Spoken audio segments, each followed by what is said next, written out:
You're listening to the REI Marketing Nerds Podcast, the leading resource for real estate investors who want to dominate their market online.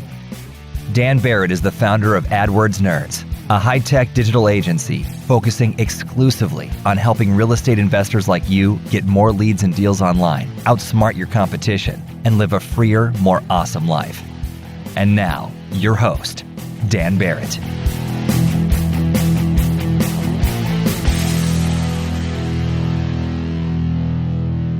All right, hello everybody, and welcome to the REI Marketing Nerds Podcast. So happy to have you as always. Daniel Barrett here from AdWords Nerds. And yeah, I am very, very happy to be back here. I was actually gone the whole last week. I was away. I went to Paris with my wife. It was super fantastic. This is a trip we've wanted to take forever, and took a trip away from our kids for the first time in very, very long time. And I am back in the office, and I gotta say, being away is amazing, and it's rejuvenating and all those wonderful things. And obviously, I am very, very lucky and grateful for that experience. But there is something about the joy of coming back home to the routines and habits and familiar things that I really, really love. And one of the things that usually happens to me when I go away on vacation is I come back with a ton of ideas and a ton of things that I'm really excited to talk about. It's like if you kind of force your brain to take a break and you force it to focus on other things for a while, you're usually going to find that your subconscious kind of surfaces all this cool stuff. And that definitely happened to me on vacation. Although I gotta say, like walking around Paris and, having nice dinners and wanting to talk to my wife about real estate investing stuff didn't go over super, super well. So I'm gonna dig into one of the things today that was on my mind while I was on vacation. And maybe this is just a really good sign of how nerdy things really get up in my brain. But this week, I wanted to talk about Barrett's razor. Barrett's razor. This is, well, first of all, no one's going to accuse me of being super humble for naming this after myself. But the subtitle for this episode is How to Make More Money by Working Less. You could also call this How to Make More Money by Spending Less. And this is a major mental model that I developed when I was still running this company entirely on my own and doing all my own account management. Of course, most of you guys know I have a wonderful team. We're a team of 9 people, I think, right now, purely doing real estate investing marketing. And that's amazing. But back in the day, I was doing all the work myself. And I was really starting from scratch. Like when I started doing this stuff, there was not really anybody talking about it. Nobody was sharing techniques or tactics. And in fact, this is not that long ago, but really very few investors were doing online marketing at all. And one of the scary things and the exciting things about that was I really had to come up with everything on my own. There's no one to say, this is what works, this is what doesn't work. I really had to just figure it out. And that's, been a big challenge, but it's also been a huge sort of factor in our growth and success is that we did the work. Right. So not to belabor the point, but I was doing all the management myself. I was doing all these AdWords accounts for myself, for investors, trying to figure out what worked and what didn't. And one of the questions I would always get is, what do I need to spend? Right. So investors would say, hey, I'm interested in working with you. I'm in Houston, or I'm in Dallas, or I'm in Connecticut, or whatever. They'd say, I'm in this market. What do I need to spend to get deals? And for the longest time, I really did not know how to answer that question. It's a really hard question to answer because obviously every market's different. And you guys have heard me say this on this podcast a million times. Every market's different. It's different day to day, to week, and month to month, much less, Houston being different from Dallas, being different from Connecticut. And so it's hard to give someone an exact number, but I would kind of estimate something and give them something that it would, be helpful to them. Over time, I realized that the reason that question is so hard to answer is because it's the wrong question. It's the wrong way to think about the issue of what you need to budget for your marketing and what you need to be spending and what you need to be spending in AdWords or Facebook or really anything. Because in reality, you don't need to spend anything, right? There's no minimum, there's no maximum, there's no necessary amount you need to spend in order to make money with online marketing. Let me give you kind of a concrete example to break that down, because that may sound kind of like a hand-wavy answer, but let me kind of explain what I mean here. All right, so for AdWords Nerds specifically, most of our clients, right, we require them to spend a minimum of $2,000 a month, all right? Now, you might say like, okay, well, Dan requires $2,000 a month in spend. That must mean that $2,000 a month is what people really need to spend. But that isn't actually the case. The reason we require that is because, if you're spending less than that, you really don't need management, right? It's got nothing to do with what you need to spend in your market to be successful. It's that $2,000 minimum has to do with working with us. So let's say, okay, you don't have a $2,000 a month at all. Let's say you only have $100 a month. Okay, so way less than our suggested minimum. Does that mean you can't do online marketing for motivated sellers? Absolutely not. And in fact, I had someone ask me this recently, what would you do if you only had $100 a month? Well, I would spend it online, 100%.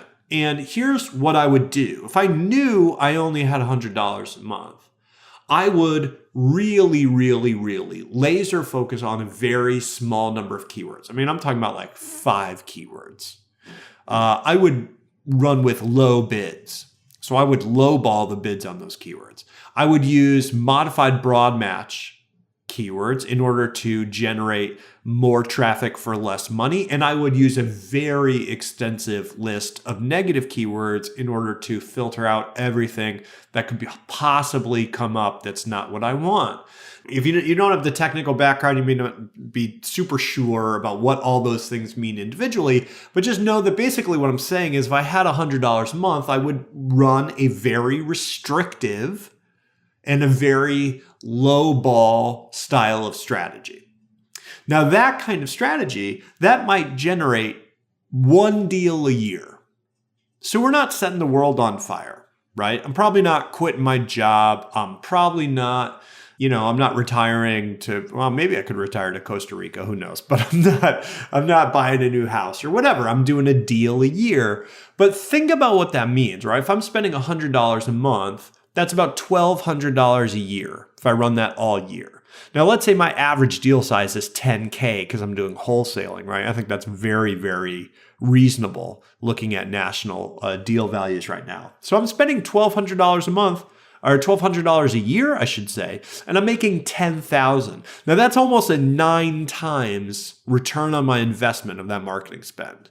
If you could do that in the stock market, people would think you are a wizard. So that's a very good ROI with a very tiny budget. And by the way, that's very doable for pretty much anybody. So it's not the case that you need to spend a certain amount of money, and if you don't spend that amount of money, you're not going to do deals. It's just about matching your needs and your expectations to the strategy that you're going to use. If you can only spend $100 a month, no, you're not going to be doing 5 deals a month off that. That's just not realistic, but you could get a really significant return. Right? And so the reason that I was having so much trouble answering this question of what do I need to spend? What do I need to spend? Well, the reason I'm having that trouble is because it's not the right question, right? It's not the right question. It's thinking about the problem in a fundamentally wrong-headed kind of way, and that's going to send us down these blind alleys, right? Now, that's going to bring us into this idea of Barrett's razor. And Barrett's razor came about from this process of, okay, I have all these clients. I'm doing all the work myself. I'm really struggling in a lot of cases to manage that workload and to manage people's budgets and help them understand what they should spend. So over time, I started to notice patterns in all that work. I started to notice things that would come up again and again. And the mental model I developed to describe this is Barrett's razor. Barrett's razor goes like this. At any point, most of what your ads spend is waste. And I'm going to say that again. Okay, this is the mental model. This is Barrett's razor. Okay, at any point, most of what your ads are spending is waste.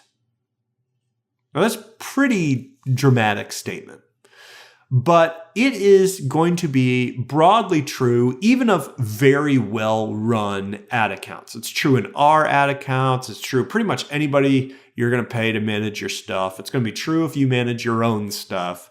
It's just true generally across the board. Most of what your ads are spending is waste. And that's because this whole idea of understanding what you need to spend and understanding how much time and effort you need to put into managing and understanding what you need to spend in your market, it comes down to the trade-off between efficiency and volume. And this is one of those things when you really start to understand it, you're going to be able to use it time and time again on your own stuff. You're going to be using it time and time again if someone else is managing your stuff in terms of understanding what, first of all, whether they know what the heck they're doing, and two, understanding their strategy and how they're going to actually go out there and make you money. Are you an investor who wants to dominate your local market? Do you want more leads and deals online? Then download your copy of the Motivated Seller Blueprint, absolutely free at www.adwordsnerds.com/gift.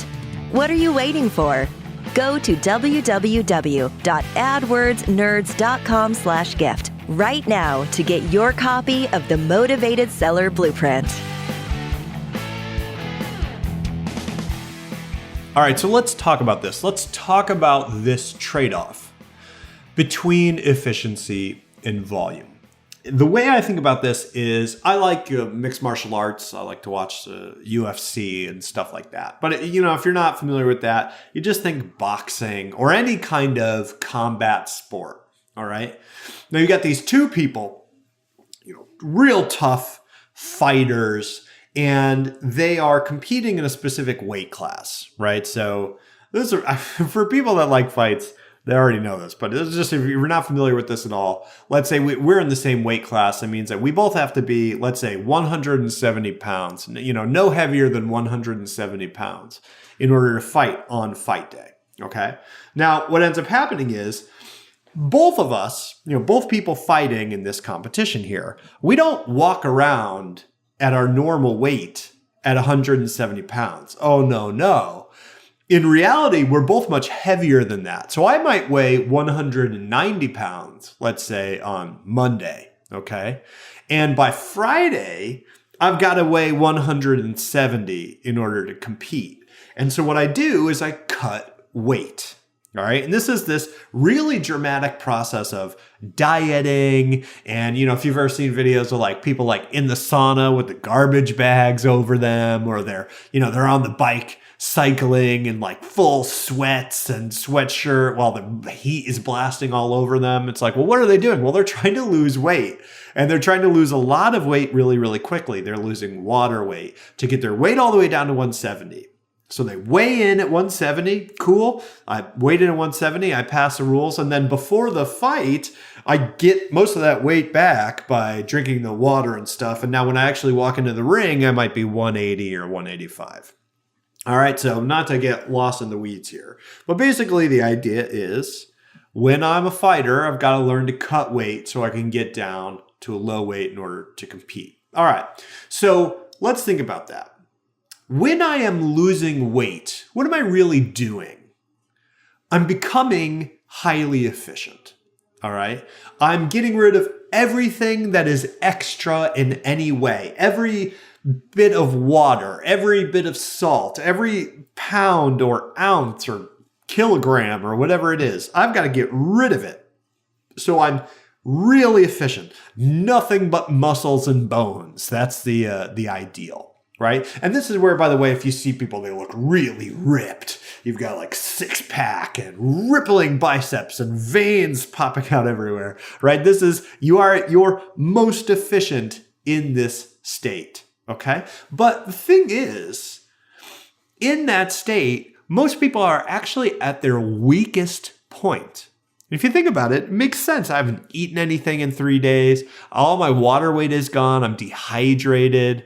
I'm really, really weak. And in fact, in some cases, people have gone to the hospital or even slipped into comas because they did this wrong, right? So even though I am highly efficient at this point where I've cut all this weight, I'm also very weak. All right.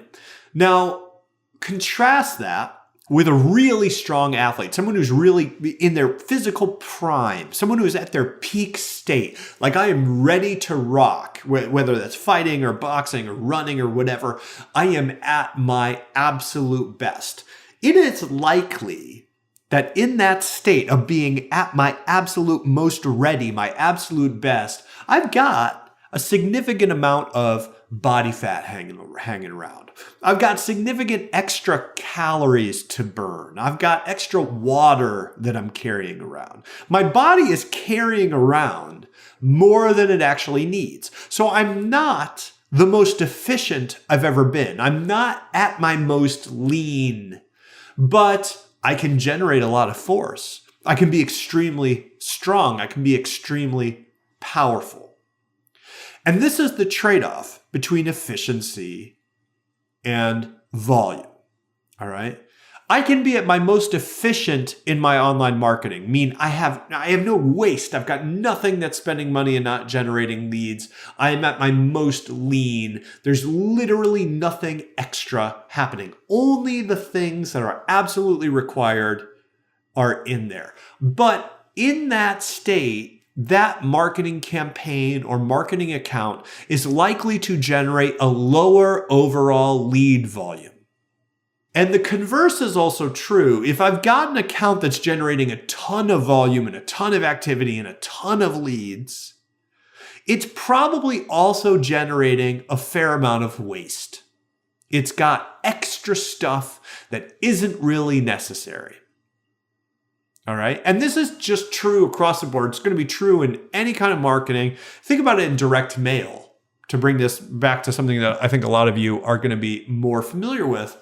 If you have a list of just purely only the people that match this really, really strict criteria, they've got a certain amount of equity and they're in a certain 1 mile radius and they've got a certain amount of income and they've got a certain this and a certain that, and really, really, really, really, really specific list.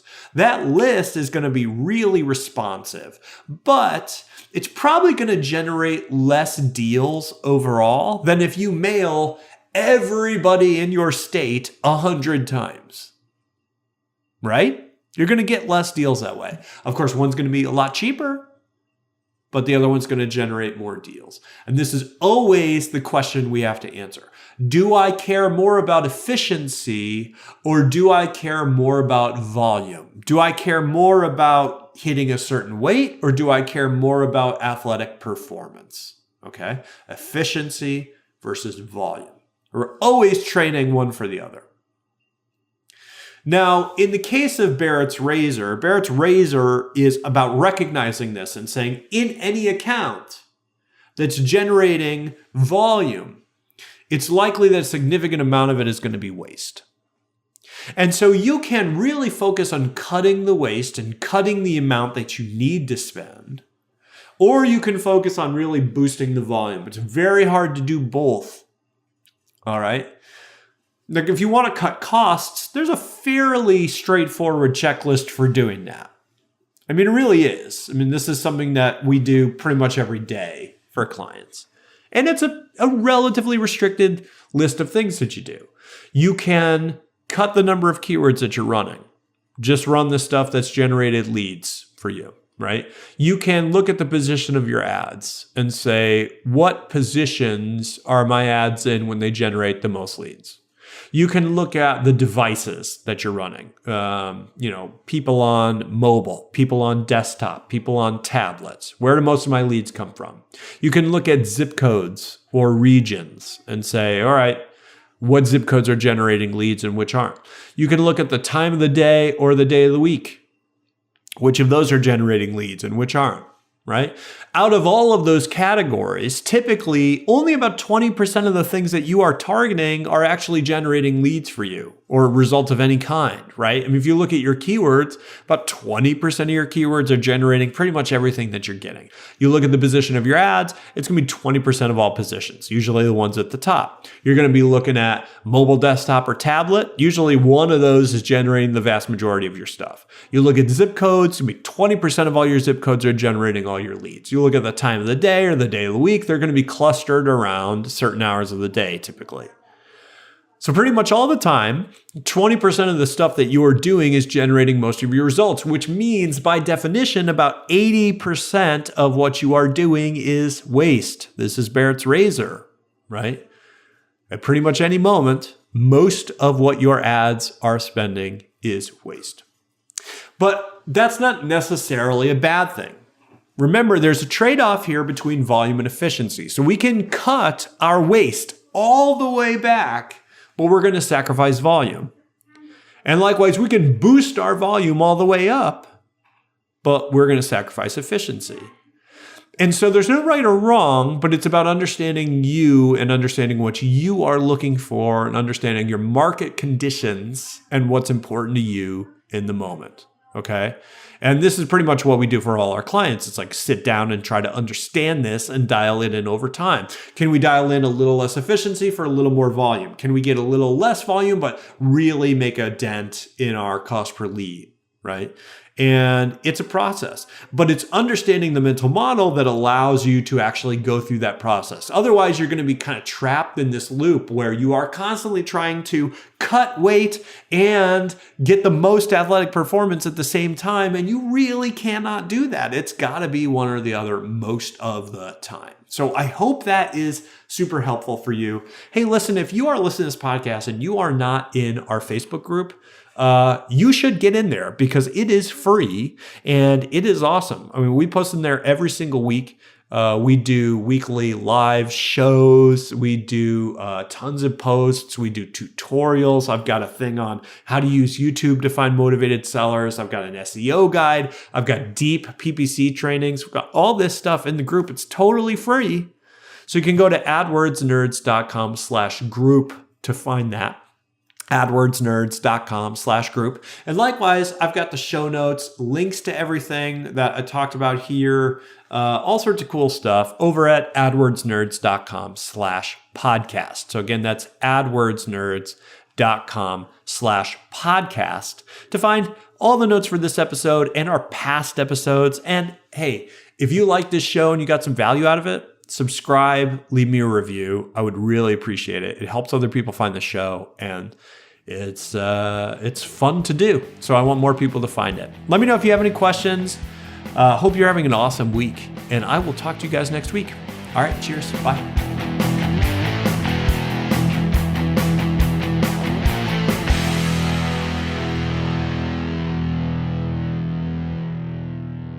This is thepodcastfactory.com.